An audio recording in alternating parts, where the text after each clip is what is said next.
На 8-то годишно собрание на фудбалскиот клуб Кочани беше направена анализа на минатогодишната фудбалска сезона во машка и женска конкуренција. Потоа беше соопштен финансискиот извештај, а се дискутираше и за плановите на клубот за наредната сезона.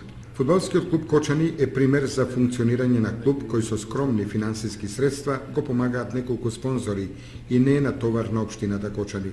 Со доброволен ангажман на тренери се откриваат и фудбалски школуваат млади таленти на кои им се овозможува да стартуваат во создавањето успешна кариера.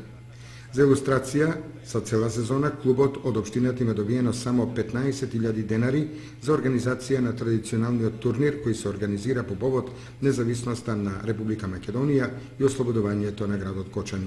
И покрај определбата клубот да функционира како расадник на таленти, во минатата сезона се постигнати солидни резултати, особено кај момчињата кои стигнаа до полуфиналето во купот.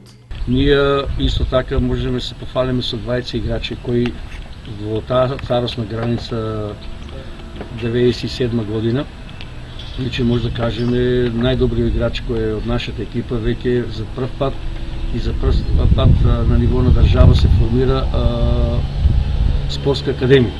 Тоа е за Борчо. Исто така голманчето наши така да бидат доста заинтересирани екипи, веќе они 20 се веќе во Металург. Во пресред на новото првенство, фудбалскиот клуб Кочани располага со солиден фонд на фудбалери во машка и женска конкуренција.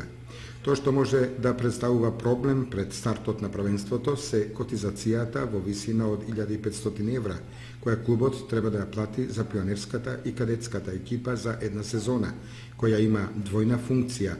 Две екипи да се откажат во текот на првенството и да се покриваат казните за црвени и жолти картони кај децата. Фудбалскиот клуб Кочани најави дека и годинава ќе се одржи традиционалниот фудбалски турнир со екипи од државата и од соседните